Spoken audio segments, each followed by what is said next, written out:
So, welcome everyone. My name is Donna McCallum. I am your guide and facilitator on the 7 Levels of Abundance program. And I am so delighted to be welcoming one of my favorite people in the world. When I met him, we were doing a talk. We ended up at the same event doing a talk because, as you know, I'm a fairy godmother. And he had written a book called Lead Like a Wizard. And so at this talk, they thought it would be fabulous to have a fairy godmother and a wizard. And let me tell you what a wizard this man is. So Jonti, it is so wonderful to have you here. Jonti, just as a little introduction, is a master business coach. He is both a personal and a corporate coach and an expert in Kabbalistic manifestation. He really assists leaders in top companies, top CEOs to build high performance teams and really helps people perform at their peak. And I remember getting this book, how many years ago was it? Donna, it was a good couple of years ago, maybe 4, 5 years ago. It was a while. Yeah, 4 or 5 years ago. And just one of the reasons why I'm asking Jonti to be our expert for Solar Plexus Month is because one of his Lead with Inspiration and Power, and remember it's all about power this month, is Own Your Own Power. So so excited to have you here. Thank you. Can we just dip straight into it? And can you start with what is power? Donna, I'm so excited to be part of this program of yours.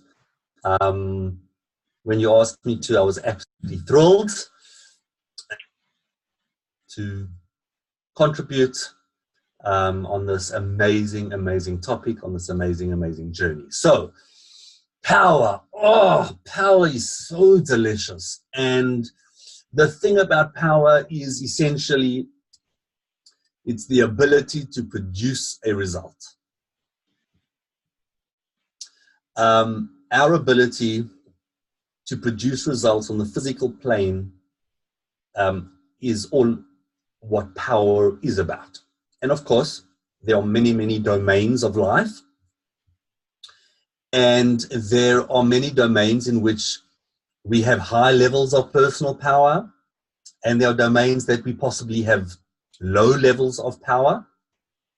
And obviously part of your program is to assist people to perhaps check themselves out where they are lacking power, where they need to work on their power, and where they already have power. Now, here's the amazing thing. Exactly. Spot on. You're spot on. So here's the amazing thing about power. 2 amazing points I'm just going to say as an intro. Number 1, power is never, ever given. It must always be taken. What does that mean? What do you mean? What I mean is this. Nobody is going to come and make you powerful. Nobody is going to come and give you power. Just like nobody comes and gives you money. You have to go and earn money. You have to provide value if you want it. Same thing about power. It's an active, proactive process you need to engage in if you want to build your power. And on the topic of money and power, remember this, that we think that power comes from money, but actually money comes from power, right? The more personal power we have, the more we're able to attract money. The less personal power we have, the less you're able to charge. So one of the things that the listeners want to do is they want to get really clear on where their personal power is, how much personal, we'll speak about what the definition of personal power is, and why it is such an important topic on our journey on this planet, on this great big spinning ball of dirt. Power is the number 1 currency. It's why you're here. And so you said there were 2 things about power. Number 1, power is not given. So don't expect someone's gonna wave their wand and boom, you have power. No, it's not like that. You have to take power. And the second thing is there is an area of your life where you have what I call in coaching natural power, fearlessness, inherent, spontaneous power. And identifying that area in your life is one of the most important things that you can do while you're on your planet. So think about it like this. Every single person has a domain, has an activity in which fearlessness occurs spontaneously, naturally, and easy for them. It could be in mothering, it could be in cooking, it could be in speaking, it could be in coaching, it could be in cobra taming. You don't know how Right? perfect that is, because we've just been talking on another expert interview about Kundalini energy and becoming the snake charmer. So you've tapped into the vibes of this. I am connected.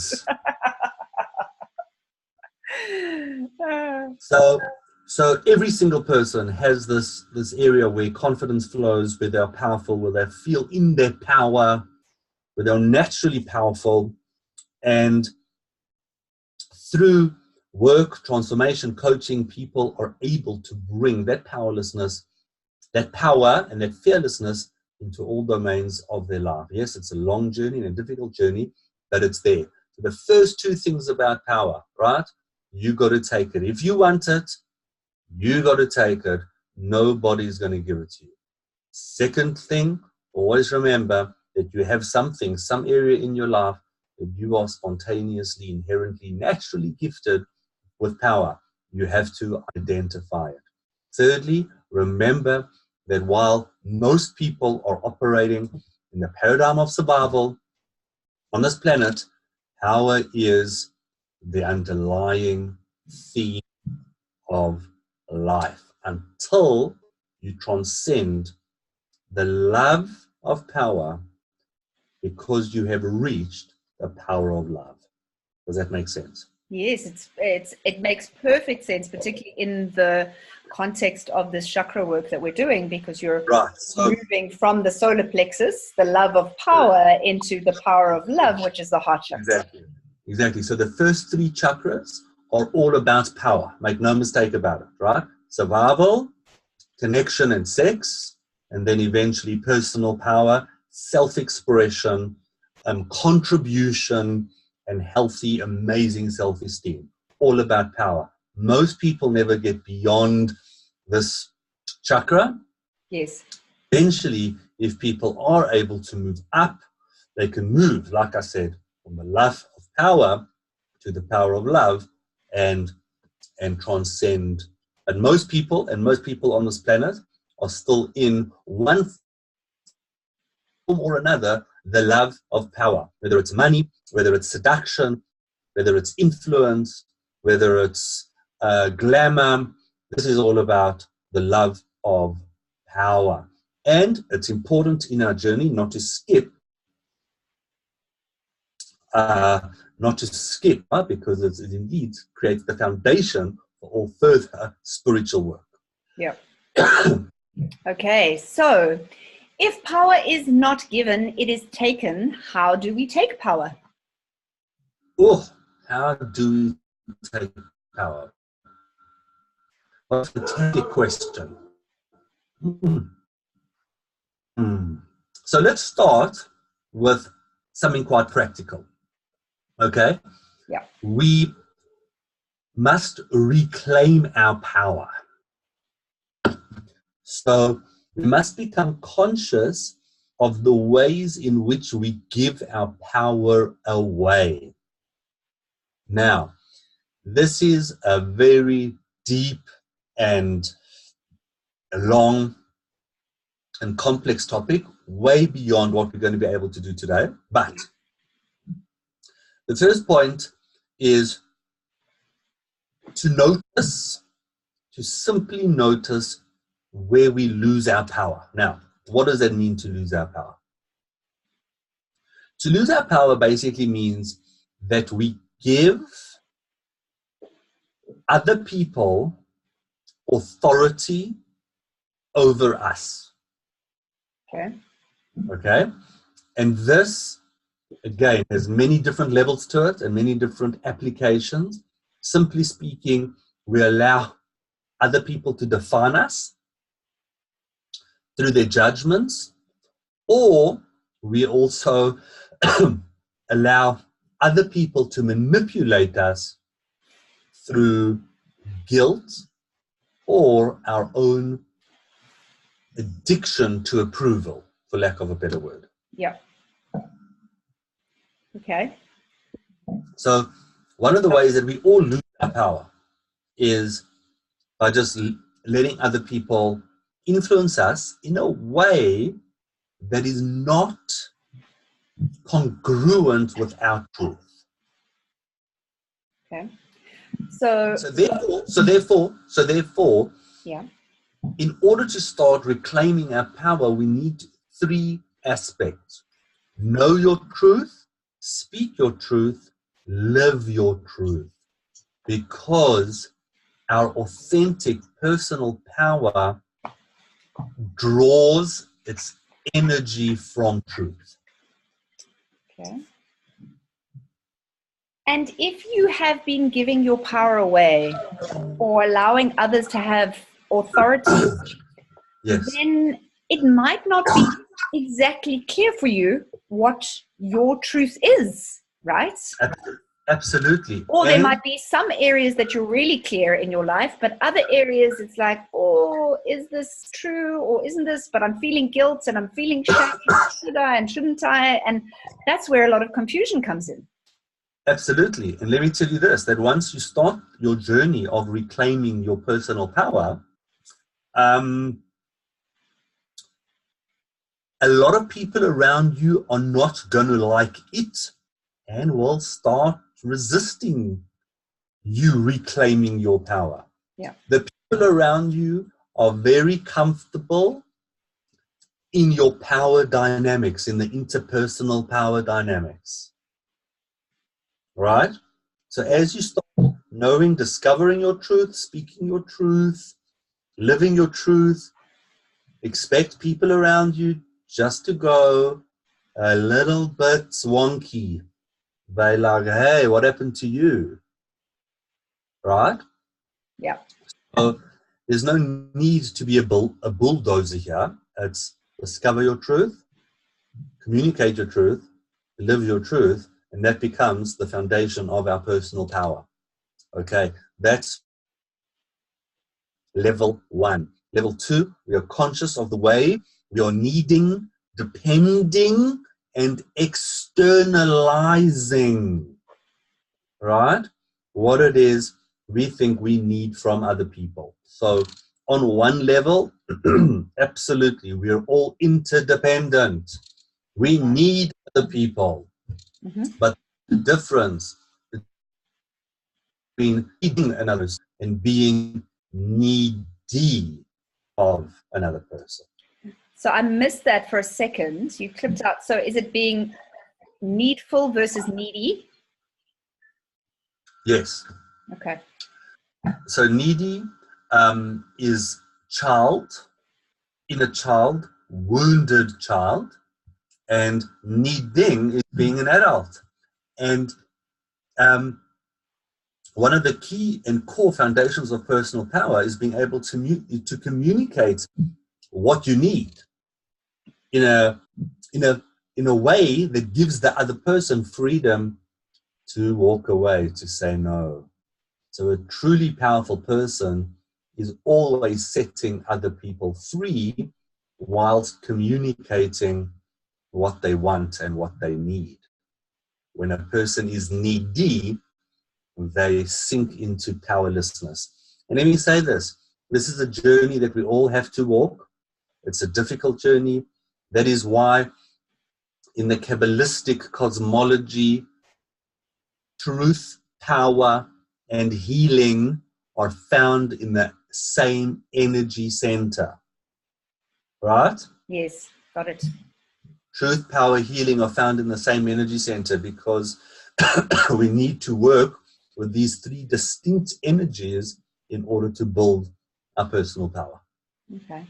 So you said step number 1, know your truth, speak your truth, live your truth. Then become conscious of what you need and what you are externalizing in terms of your need to others.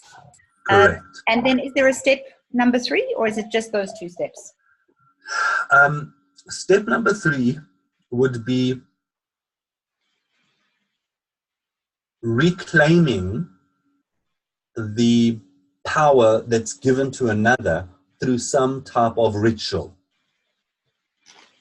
Wow, you have to explain that. Now I'm curious. What does that mean? What does that mean?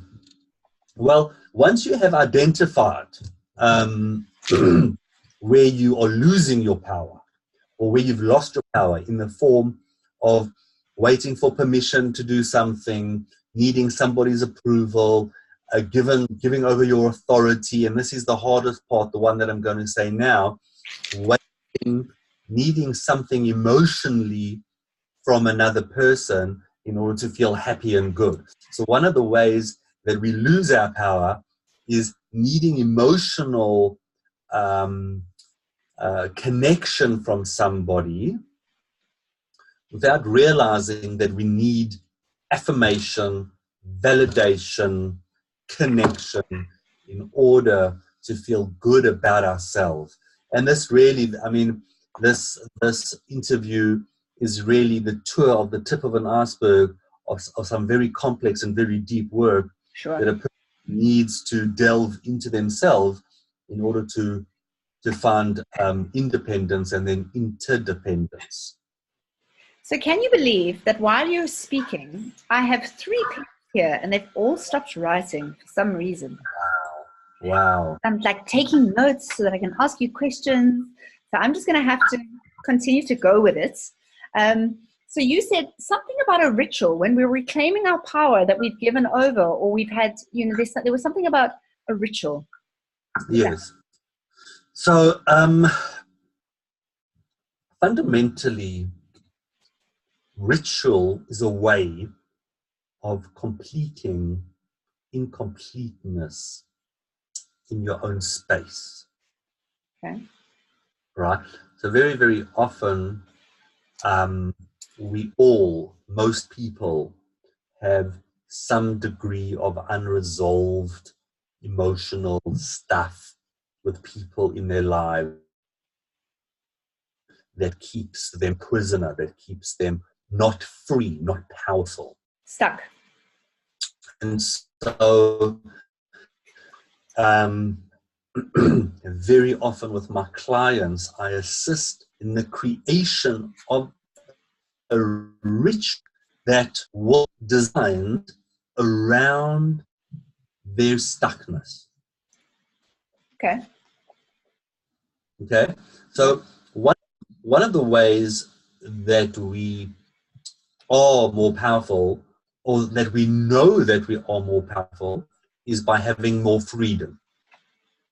Okay. Okay, so again, one of the signs that you are powerful is you have freedom. So for example, when you have financial power, you often have financial freedom. And the financial freedom may be that you have tons of money, or it may be that you don't need any money. Got it. Like Mandela, right? Like Mandela, if you think about it. Yeah. Yeah. And then he came out of prison, and next thing he had whatever access to whatever material resources he wanted, because he had massive personal power. Right. So he had personal power on many levels. Mandela is a good example. Mandela is an example of personal power in the fact that he had very little fear about anything. He had huge influence. And indeed, fame is a form of power. So there are different forms of power, obviously, right? There is, there are lots of different forms of power. And like I said in the beginning of the conversation, we need to get clear on what our natural power is. So we need to get clear in what our particular power is. So is that like your superpower, whatever your superpower is? Correct. So Correct. my superpower is connecting and communicating with others. Correct. And taking complex topics and making them simple and practical for people. That's my power. Exactly. And some people may have financial power. Some people may have physical power. Good looks is a huge power in today's world. Influence is a power. If you've got 12,000 followers on Twitter, you've got social media power. Yeah. And obviously there are the normal forms of power. You're a president. You're a CEO. You're a diplomat. Exactly. And obviously sometimes, what's the word? People have a physical might. They have, what's the word I'm looking for? They have bombs, right? Yeah. Yeah. There's all sorts of access to power that we have. Now, here's an alternate form of power. When a person truly, deeply, integratedly doesn't give a fuck, that's also a form of power.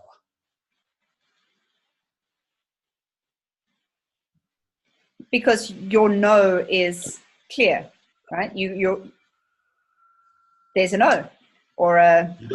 You just don't care? Yeah. That's a form of power. The problem is that most people use that power from a wounded place. They're angry, they're hurt, they're upset. That's not power. I'm talking about somebody who's transcended the prison of what people think, who's transcended the prison of material need, who's really, really so happy deep in their own being. That is freedom, that is power, that is truth, that is personal power. Wow. Yeah. Now, can we talk about power dynamics and power over? Yes. Because there feels like there is a lot of that in the world, right? So people get connected to their own power, whether it's financial power or career power. One of the obvious ways, some of the things that have come out on our group recently have been people in work situations. Because we've been working on root and sacral and we're coming close to solar plexus months, some work situations are going down and people are now having to step into their power in career situations. But my boss is my boss. How do I say no? How do I, so how do we deal with power dynamics? How does that all work? Great question. So the primary way that we deal with power dynamics is through putting boundaries down. Okay? Yeah. And that is done through effective, powerful, mostly verbal communication when it comes from the deeper place of truth. So I keep on going back to this. So in the Kabbalistic tree of life, truth, healing, and power are in the same sphere. When we are lacking in power, very often we are lacking in truth. And when we are lacking in truth, very often we are lacking in deeper healing. So these three forces we need to be conscious of them. And we can even use it as some form of mirror and go, okay, I need to stand up to my boss. Okay, what is the deeper truth over here? The deeper truth is that this is not something that I'm prepared to do or tolerate, and I have a principle over here. Okay? Can you communicate to your boss? Can you communicate with love? Can you communicate your boundaries? Sometimes it's with a partner. Sometimes it's with a child. Sometimes it's with a colleague, right? But it's about staying connected to that sense of self. So this third chakra is also about our identity. It's about who we are. It's about our felt experience of self, right? Who I experience myself to be. And, and ultimately, this chakra gives me a connection to my purpose. Why am I here? What am I compelled to do? So you may touch on it in your program, maybe in your in the upper chakras, but as a foundation, as our sense of self, we also need to start feeling into who am I? Why am I here? What is my truth? What do I need to heal? What am I here to express? What am I here to give? What is not negotiable?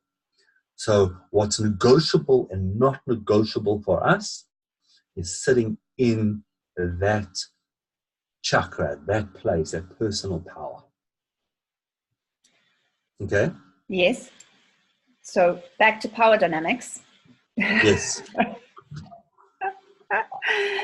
So there are times when power can be used to kind of have dominance over other. And are you saying that if we can get into our truth and we can verbally express our truth, that will be enough to stop the dominance of someone else trying to exert their power over us? Well, that would be ideal in the ideal world. But we all know it doesn't exactly work like that. Okay. So how does it work? And again, tip of the iceberg on a very long and deep conversation, but here goes. So there are two types of powerlessness. Okay. One type of powerlessness is when we become a victim because somebody has a gun pointed at us. Okay? Now, hopefully, most of us will not experience that on a day-to-day basis. And as a result, obviously, when somebody has got a gun pointed at you, God forbid, you are a victim. And for the most part, I would suggest that you do what they say to preserve your life. There are cases in which people are willing and even wanting to get shot, to get killed, and to die, rather than experience certain physical or spiritual, in fact, realities. But I'm going to leave that as an aside, just as and use that as just as an extreme example of when we become a victim and where we indeed lose our power in totality. Having said that, right, there are numerous stories around the world, from around the world, in all cultures, in which people opted to die rather than to become powerless. Yeah, exactly. So this is obviously at its very, very highest level, where power is seen as a non-negotiable, and rather kill me than make me feel powerless, or make me or have me be powerless. But in our normal day-to-day life, we are interacting with people on a constant basis who are vying for energy, vying for power, dominance, influence, and even on just the simplest of ways, people are imposing their will on us to get what they want, do what they want, and be who they want. And obviously, as conscious human beings, we have to pick our battles and pick our fights, right? Sometimes it's okay to surrender. It's okay. Partner wants to go for steak. You really felt like sushi. Do you really want to get into a power play? Probably not worth it, right? Yep. Having said that, the more power, the more spiritual power the person generates within them, okay, at some point, and I'm talking about the highest levels of spiritual mastery, which probably won't apply to many, many people that you're interacting with, but true spiritual mastery, where there is enormous spiritual power, the whole world will bow at your feet if you get to that point. And that's obviously, it is a goal. It's one of the reasons that we're on earth, but it's not something that most people are able to accomplish in one lifetime. That type of power is something that you can just declare something and it will happen. It is Just the type manifests. it just manifests. It's the type of power that no animal will attack you because of your sheer radiance of power that is radiating out.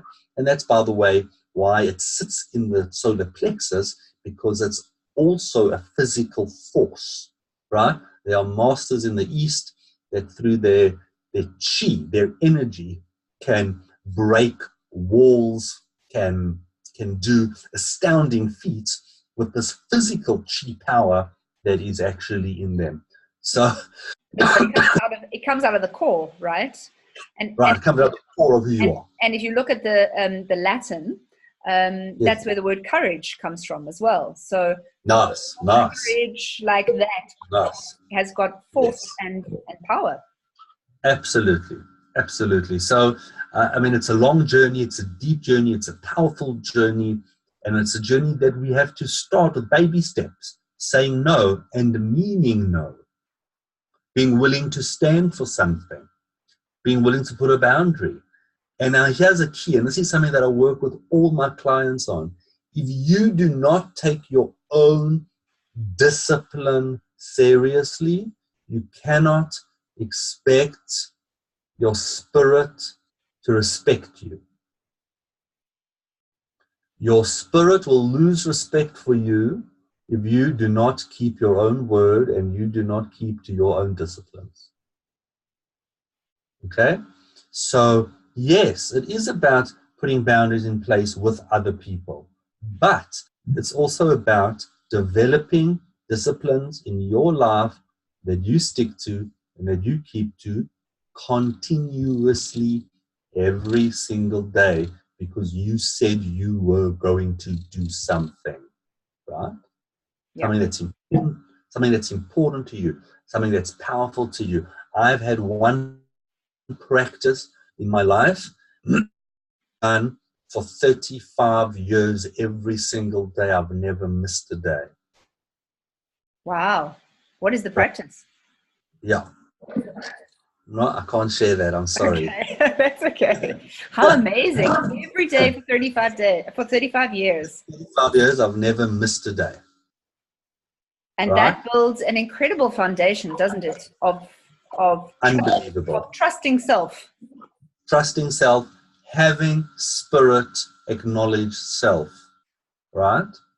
So higher spirit respects lower self when lower self has discipline.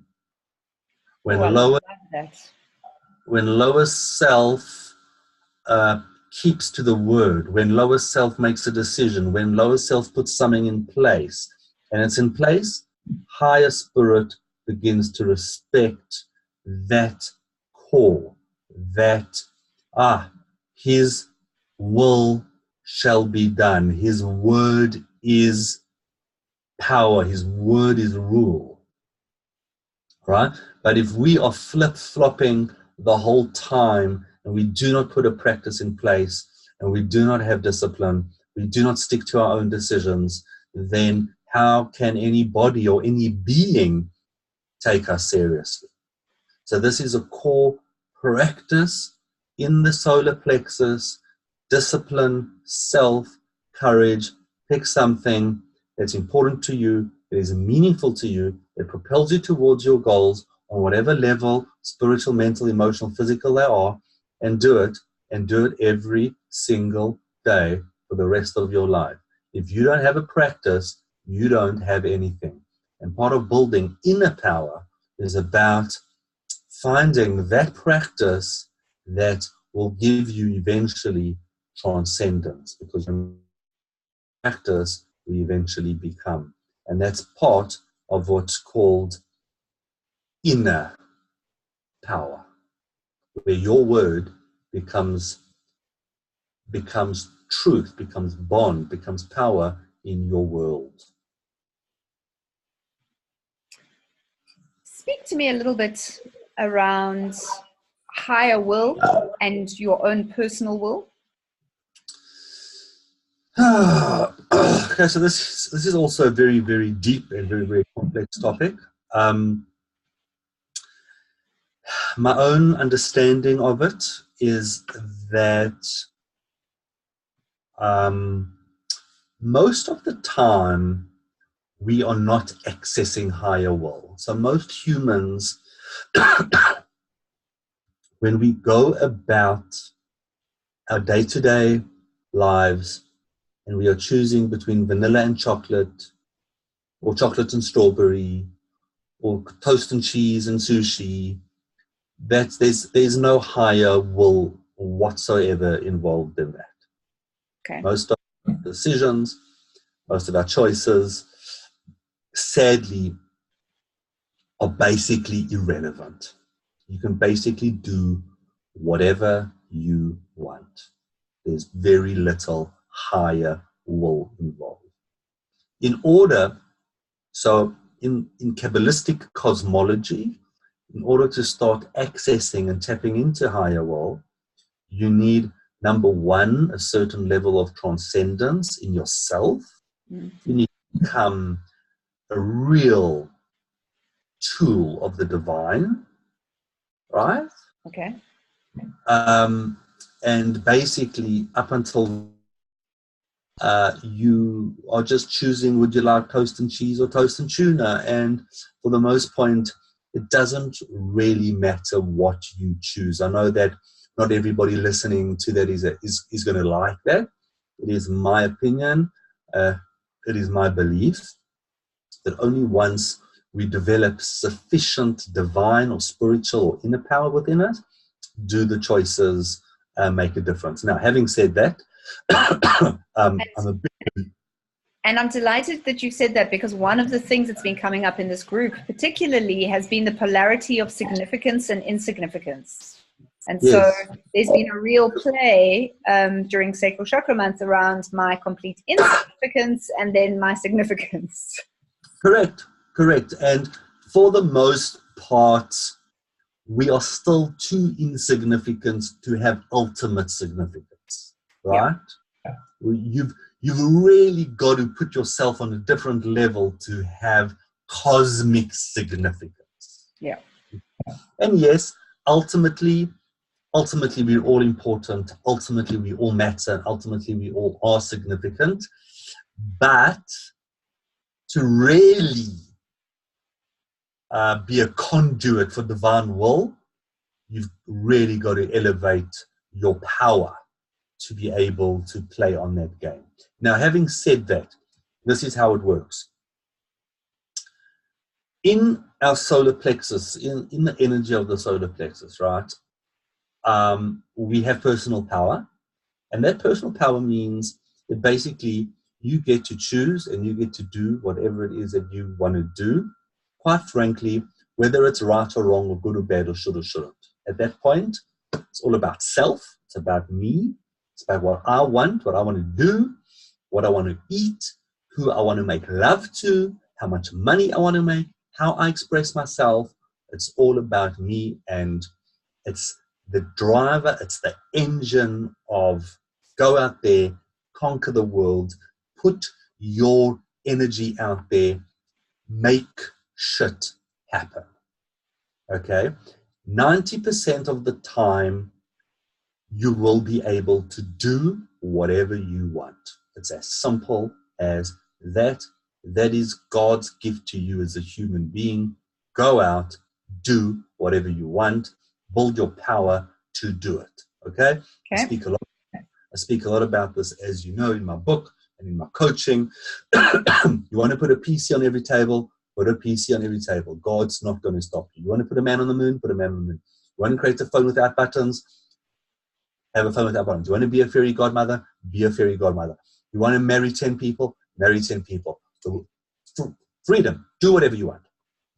At some point, and this is only when you build enough power.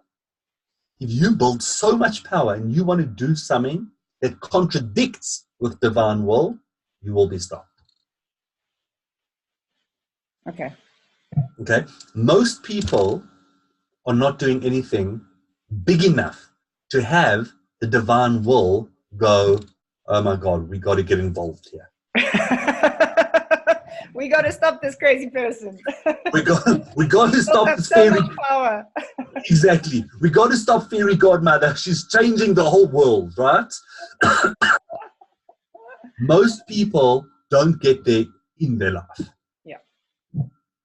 So my blessing to you, my blessing to the listeners is get to the point where you've got so much power that God has to start taking notice of you, right? Because most of the time you're still busy choosing, do you want the steak or do you want the fish? And quite honestly, the great ineffable being is not bothered by that one bit. Beautiful. There's a lot of freedom in that, right? Absolutely. We are gifted with freedom. Yeah. Your work in the solar plexus is to become powerful. Your work in the solar plexus phase of your life is to reclaim your power. Take that power back. Stop giving power away. Right? And ultimately, our ultimate expression of power is actually that we realize the divinity inside of us. That we realize our infinite ability to create. So that we even wake up to our ability to contribute and create and add value and do something significant in the world. Most people are working so that they can have some entertainment at night and then go back to work so that they can eat a bit more and have a bit more entertainment and then go back to work, right? Now, I hate to break everybody's bubble, burst everybody's bubble over here, but God really isn't taking any notice of you in that cycle. Sleep, entertain, eat, work, go to the loo, work, and get some entertainment again. Like, you aren't even on God's radar, I'm sorry to say. Yeah. Just like we are not watching those ants scurry around for a little crumb that you dropped off your toast and cheese. Yeah. The ants can do whatever they want to do. We're too busy with our stuff. Exactly. And this is indeed how the gods view us when we are stuck on the lower three chakras. Okay. So the discipline that we build, some of the practical action steps out of this conversation that I'm getting very clear on is really start getting clear on what your truth is. Yes. In different situations. So what is your truth with your partner? What is your truth at home? What is your truth with your kids? What is your truth at work? And really delve this month, in the solar plexus month, into what is true for you. And if you don't know, figure it out, get clear, ask questions, think about it. Because your truth will then be able to bring you closer to power and closer to freedom. I love that truth, power, freedom together. And will then allow you to be able to speak it and then action it. Exactly. And there will be a price to pay. Yeah. Truth is expensive. You know, living your truth will demand a price. That's the reality for everybody. Yeah. You know? For me, when I became a fairy godmother, which was so true for me, at that time and that moment, it was so true for me. It caused friendships to just dissolve. People didn't get it. They didn't understand. They thought I was crazy. They thought I was weird. They thought, I left the city that I was living in because I was like, I cannot be this truth in this city because there are too many people trying to tell me that I should. Beautiful. That's a great example. Yeah. And truth polarizes. Truth is expensive. Truth empowers. Truth liberates. Remember what Jesus says, and the truth shall set you free, but at first shall piss you off. Right? And others off too. Yeah. People, I think it was Winston Churchill who said most people bump into truth, dust themselves off and continue going like nothing happened. Right? So speaking truth to power takes courage. it takes conviction, it takes desire, it takes what I call active focus, okay? And remember that what you focus on causes a flow of energy, causes results. Yeah. What you focus on causes a flow of energy and causes results to start appearing. So, how seriously do you want to take this acquisition of power? Make a list of all the people, places, and persons that you have given your power to, that you feel that you've given authority, that you feel that you need their approval, that you feel that you need them to tell you that you're okay, to sanction what you're doing, to sanction your life, to sanction your living. Sometimes, and I'll end off our session with a very controversial statement, but sometimes you also have to take your power back from God in order to meet God.